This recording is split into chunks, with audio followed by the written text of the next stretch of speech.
박근혜 대통령이 오늘 3개 부처 장관과 4개 부처 차관을 대상으로 한 소폭 개각을 단행했습니다. 조윤선 내정자는 박근혜 정부에서만 3번째 요직을 맡게 됐고 원년 멤버인 윤병세 외교부 장관은 이번에도 자리를 지켰습니다.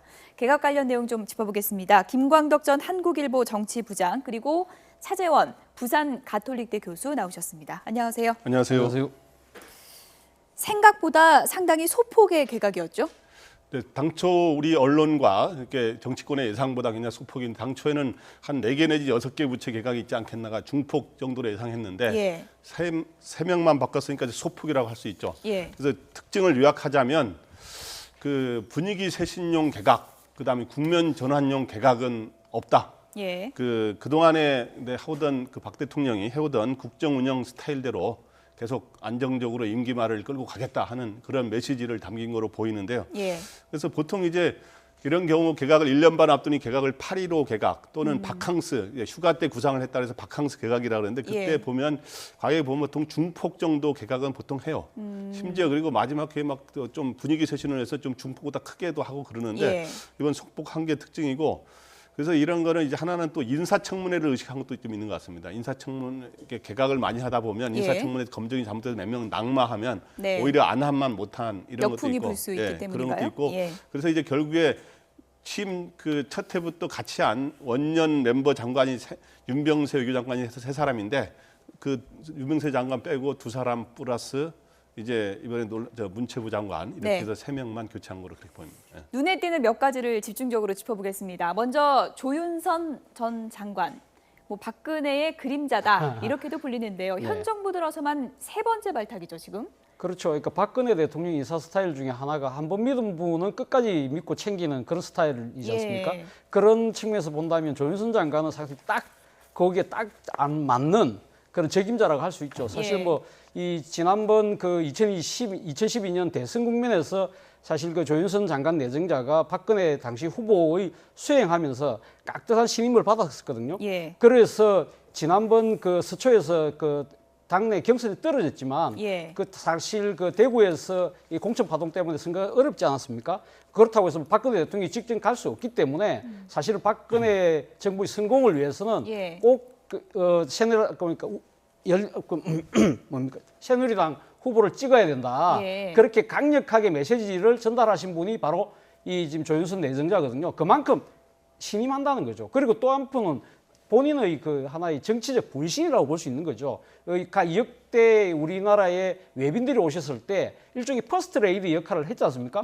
그만큼 자신의 정치적 분신이라고 믿기 때문에 지금 조윤선 장관을 발탁할 수 있는 건데 문제는 이 지금 이제 오늘 소폭 개각에 거쳤지만 이 조윤선 장관을 비롯한 나머지 2분은 뭐 관료 출신들이니까 그렇다지만 정치권에서 조윤선 장관을 또 지금 그 발탁한 부분은 지난번 여성가족부 장관 정무수석에서 또 요직을 중용하는 그런 측면에서 보면 해전문 인사, 측근 돌려막기 인사 아니냐. 그래서 박근혜 대통령의 인사풀이 지금도 여전히 한계가 있다. 그런 비난에서 자유로울 수 없는 대목이라고 할 수 있겠습니다. 조윤선 내정자 오늘 아주 짧은 기자회견을 했는데 책임감이 아주 막중하다 이런 얘기를 했습니다. 들어보시죠. 우리나라가 문화 강국으로 굳건히 자리매김하는 시기에 주무부처의 장관 후보자로 지명되어 무한한 또 막중한 책임감과 사명감을 느낍니다.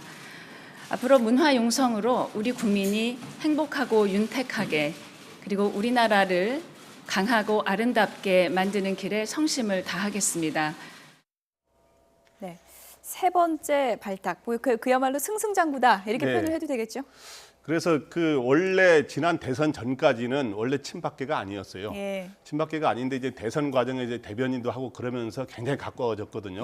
그래서 나머지 소위 여성 유력한 친박계 인사들은 왜 친박계도 아닌 사람이 이렇게 중용을 받고 있냐 하면서 이제 뒤에서 보면 굉장히 좀 경기도 하고 그랬는데 그럼 왜 이렇게 아까 말한 믿는 사람 계속 쓴다고 이제 우리 교수께서 잘 말씀해 주셨는데 그래서 얼마나 가까운가 우리가 취재할 때 보니까 대선 때 대변인으로서 이제 후보하고 같이 전국을 다니잖아요.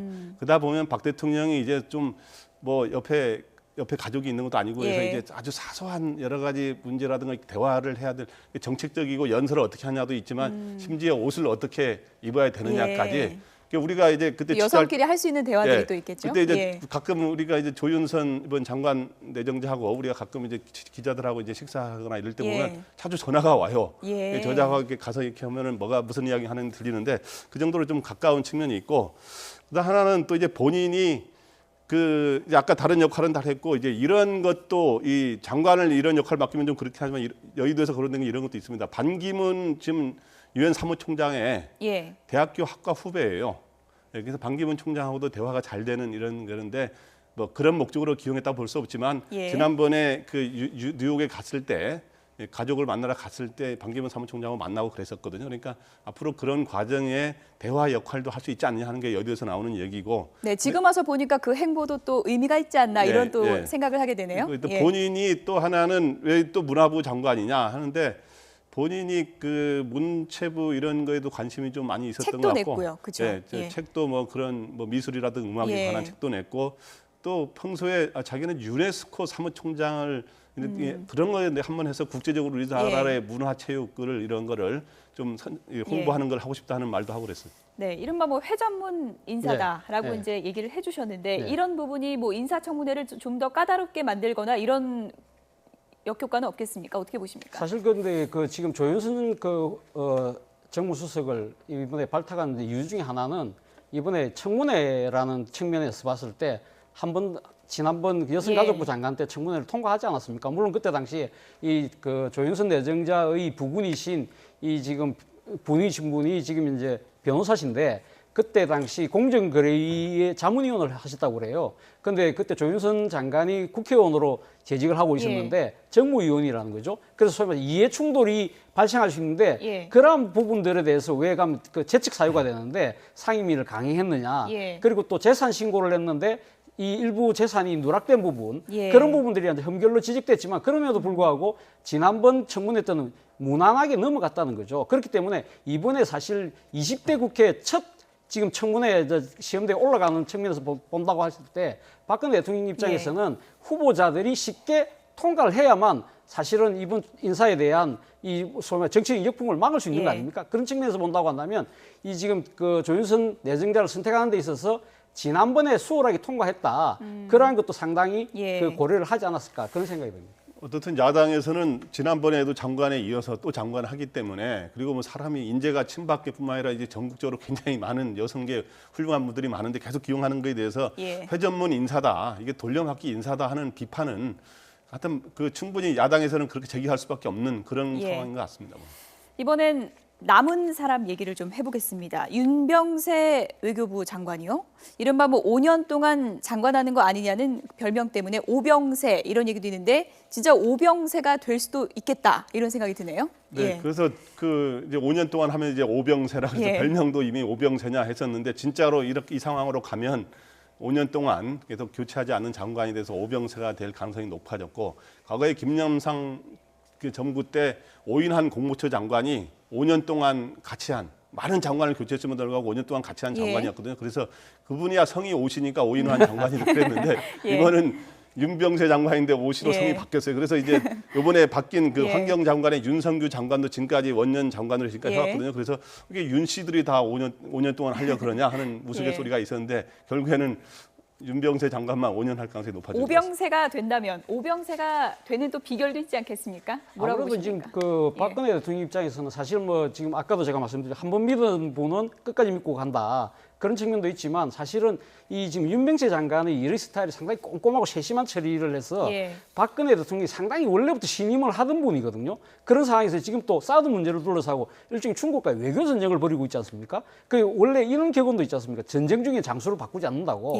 그런 측면에서 본다면 박근혜 대통령 입장에서는 윤병세 장관을 지금 현재 같이 갈 수밖에 없는 상황이죠. 그리고 지금 당장 또 G20 회의 때문에 중국을 또 같이 가야 되는 여러 가지 또 정상 외교에 관한 이 현안들이 지금 산적해 있거든요. 그런 측면에서 보면 지금 박근혜 대통령 입장에서는 아무래도 지금 윤병세 장관을 믿고 신임할 수 있기 때문에 이 같이 손을 잡고 가는 것이 편하다고 생각하겠죠. 그러나 지금 사실 유신 때 건의주의 시대 때 말고는 외교장관을 이렇게 장수로 가는 경우가 사실 드물거든요. 왜냐하면 이 외교부라는 것도 보면 뭐 물론 업무의 지속성이라는 측면도 분명히 있지만 외교도 나름대로 상상력이 필요하고 변화가 필요한 대목이 분명히 있기 때문에 이러한 그 인사를 계속적으로 데리고 가는 부분에서는 또 예. 덕과 실이 있기 때문에 과연 그 실이라는 부분을 어떻게 커버할 것이냐. 예. 그거는 박근혜 대통령의 하나의 예. 또 정치적 부담일 수도 있는 거죠. 이른바 바지 수선 논란에도 불구하고 윤병세 외교부 장관이 이제 유임이 됐고 또 한 가지 각종 의혹이 잇따라서 논란이 컸던 우병우 수석도 이번에 유임이 됐습니다. 이 부분과 관련해서 지금 야권에서는 비판의 목소리를 쏟아내고 있는데요. 이번 개각에 대한 야권의 반응 들어보겠습니다. 개각의 목적이 실종된 개각입니다. 이것을 국정쇄신의 의지와는 거리가 멀어도 한참 먼 개각이라고 할 수밖에 없습니다. 여당 대표마저도 요구한 탕평, 지역 균형 인사를 완전히 무시했고 국민과 야당이 요구한 전면 개각도 부인해버리는 대통령의 개각에 대해서 한마디로 실망합니다. 특히 문제가 되었던 우병우 수석이 검증을 한다는 것, 또 지탄의 대상이었던 박승춘 보훈처장이 유임되는 것, 모든 것이 유감투성입니다. 네, 유감투성이다 이렇게 표현을 했습니다. 특히 우병우 수석이 검증을 한 개각이라는 점에서 지금 야권이 상당히 좀 비판을 하고 있는 것 같은데요. 근데 야권의 입장에서는 오늘 이제 굉장히 불만인 게 일단 우병우 수석이 교체에 오늘 뭐 우병우 수석을 교체하는 날은 아닙니다만은 교체 이야기가 나올 수 있는데 그게 안 나왔다는 거.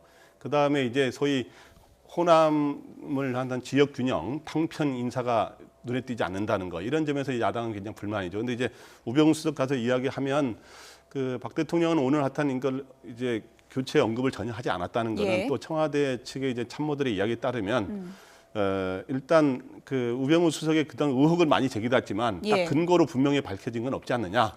그래서 이제 교체 요인이 없다 이렇게 하면서 좀 더 우병우 수석을 유임을 시키려고 하는 그런 움직임을 보였는데요.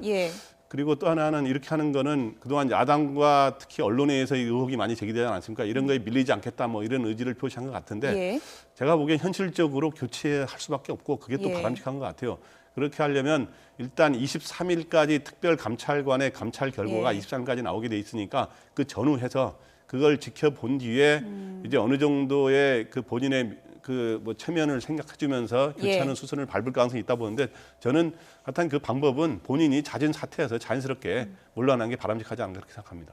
예, 저도 마찬가지로 생각합니다. 우병우 수석이 사실은 이번에 그 지금 이 개각의 그 검증을 인사들 검증을 했지 않습니까? 사실 본인 스스로가 결격 사유와 하자가 많으신 분인데 제대로 된 검증이 될 수 있느냐 뭐 그런 여러 가지 논란이 있었지 않습니까? 그런 정치적 부담을 사실은 박근혜 대통령이 그대로 갖고 계신 거죠. 그럼에도 불구하고 왜 우병우 수석을 지금 이제 교체를 안 하느냐? 그거는 지금 이제 우병우 수석의 의혹 제기가 사실 야당이나 여론의 지금 뭡니까 이 정치적 공세라고 판단한 측면이 분명히 있는 거죠. 그렇다고 했는데. 문제는 또 결정적인 한 방이 없다는 거죠. 그래서 지금 이제 이 특별감찰관의 감찰을 받고 있는 거 아닙니까? 그래서 23일까지 지금 1차 감찰 기간인데 아마 그 결과를 보고 난 뒤에 나중에 물론 그 감찰 결과를 해서 이거 뭐 아무나 하자가 없다. 그렇게 하고 난 뒤에 예를 들면 그러면 우병우 수석이 나름대로 명예회복을 하고 난 뒤에 우병우 수석이 자신을 둘러싼 여러 가지 의혹들이 대통령께 상당히 정치적 부담이 된다. 그래서 본인 스스로가 물러나는 형태를 취한다면 서로 다 윈윈하는 형태가 될 수 있지 않겠는가. 그런 생각을 하고 계시지 않을까 생각이 듭니다. 그런데 제 예상과 달리 만약에 끝까지 몰고 갔을 경우는 상당히 야당의 반발, 이 공세를 어떻게 직면할 수밖에 없는 상황이지 않겠습니까? 그런 측면에서 아마 제 생각에는 우병우 수석이 자진 사퇴할 가능성이 저는 크다. 그렇게 보고. 이미 상당한 시간이 흘렀는데요. 이게 어떤 식으로 마무리가 될지는 좀 지켜봐야 될 것 같습니다. 새누리당은 전당대회를 이미 했고요. 더불어민주당은 이제 전당대회가 예정이 돼 있죠. 전당대회가 이제 모두 마무리되면 정치권의 시선은 내년 대선을 향해 갈 것 같습니다. 지금 3당 전 대표들이 대권을 향해서 빠르게 움직이고 있습니다. 주제어 보시죠.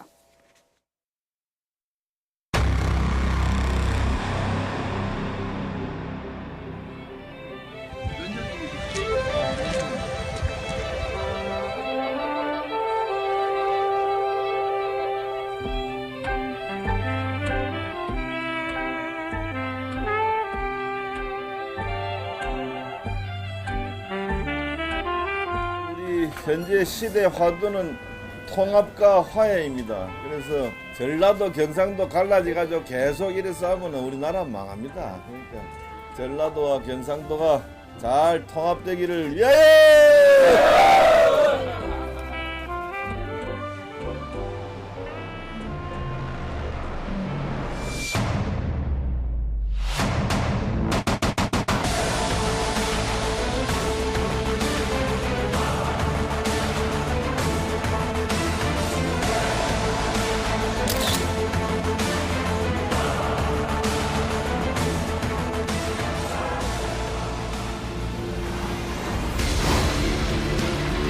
사 차 산업혁명 관련해서 국립연구소 한인과학자 그런 분들 만났고 다른 여러 가지 그 제도적인 측면들 관련돼서 여러분들을 만났습니다.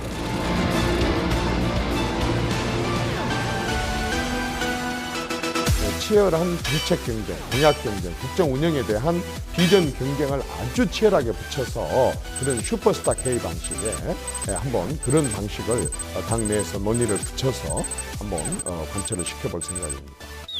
마치 더 문재인 후보가 독식을 하듯 그러한 것보다는 우리 당은 안철수 전 대표 본인 스스로 손학규 전 대표 등 불러서 함께 경쟁해가지고 강한 경선을 통해서 후보가 선정돼야만이 정권 교체의 가능성이 훨씬 높다.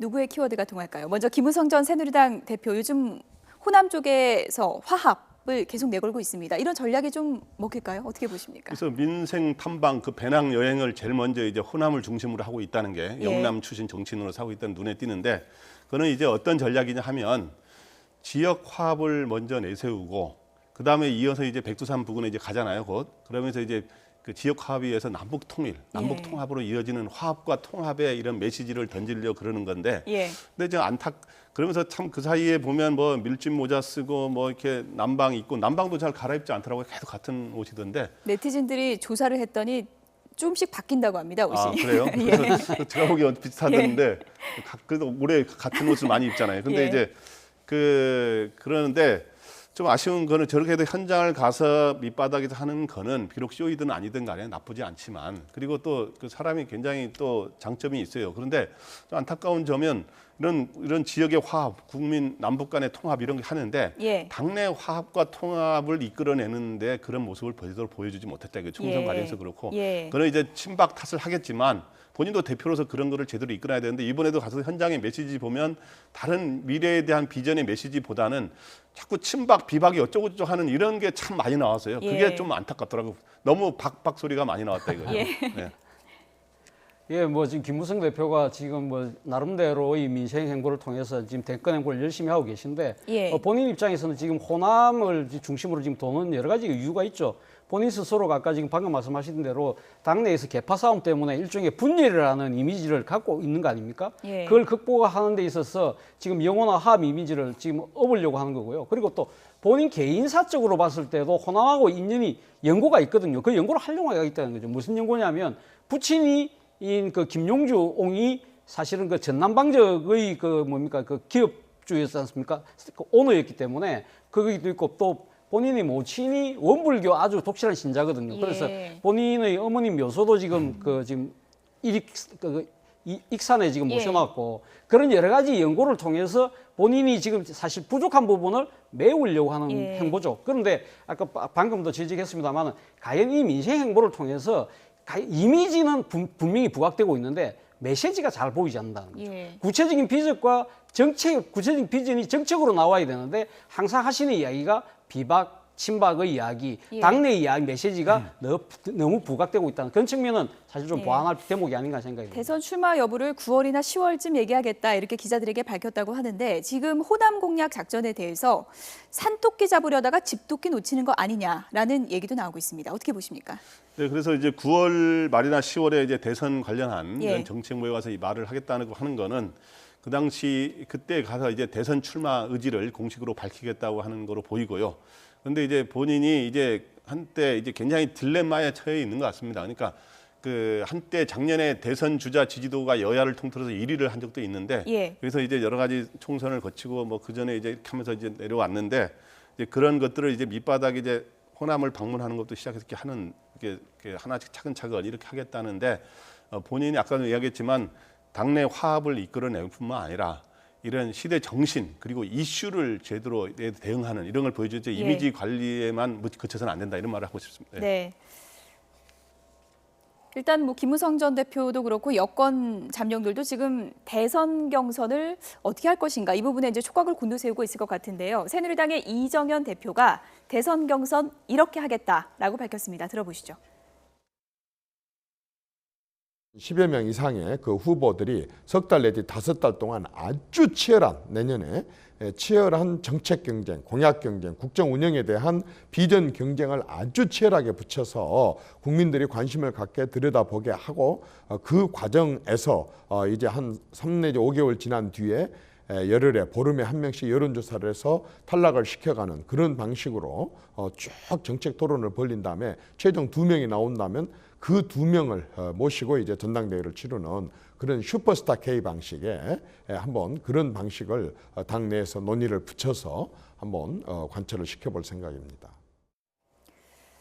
그러니까 여론조사 해가지고 한 명씩 탈락시키고 최종 2명이 전당대회에 가서 이제 최종 후보가 된다는 건데 이런 여론조사 방식이면 반기문 유엔 사무총장이 좀 유리한 게 아닌가라는 또 추측도 물론 있더라고요. 그렇게 볼 수 있죠. 그런데 여론조사 하기 전에 문제는 정책 토론을 아주 세게 붙인다는 거 아닙니까? 뭐 모든 국민들이 보는 이 공개된 방식으로. 그런데 사실은 보면 슈퍼스타 K라는 것이 보면 사실 보면 의외의 변수들이 많이 작용을 또 하거든요. 그렇기 때문에 이정현 대표 입장에서는 나름대로 신의 한 수라고 생각하실 거예요.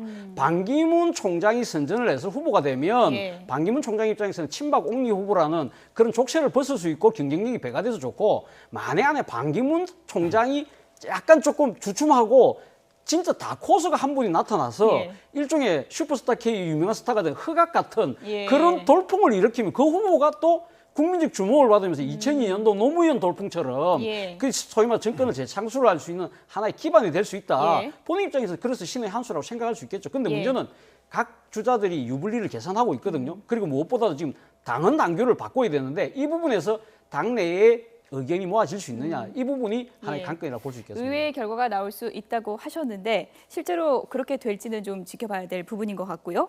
지금 국민의당에서도 우리도 대선 경선 무난하게 안 간다, 아주 치열하게 하겠다 이렇게 밝혔습니다. 들어보시죠. 우리 당의 문턱을 확 내려버림으로써 인재를 영입하는데 특히 대선 후보를 꿈꾸는 손학규, 정운찬 두 분에게 더 큰 문을 열어주는 겁니다. 대표님 그런 분들과 접촉은 계속하고 계신 건가요? 당 차원에서? NCND입니다. 안철수 전 대표가 가장 유력한 대통령 후보임에는 틀림없지만 혼자서 대통령 후보 경선에 임하는 것은 바람직하지 않습니다. 문턱을 낮추면 다 오는 건가요?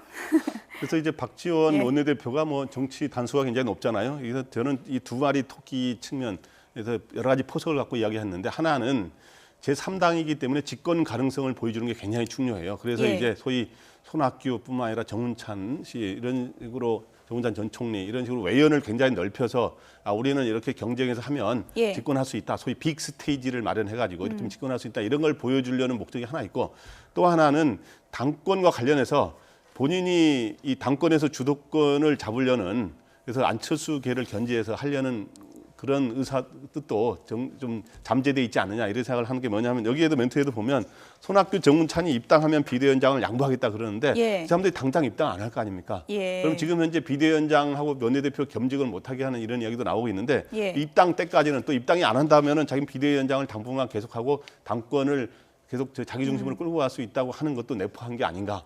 이렇게 외부 인사들하고 연락을 하냐 했더니 NC, ND 긍정도 부정도 안 했습니다. 연락하고 있다는 얘기로 해석을 해야 될까요?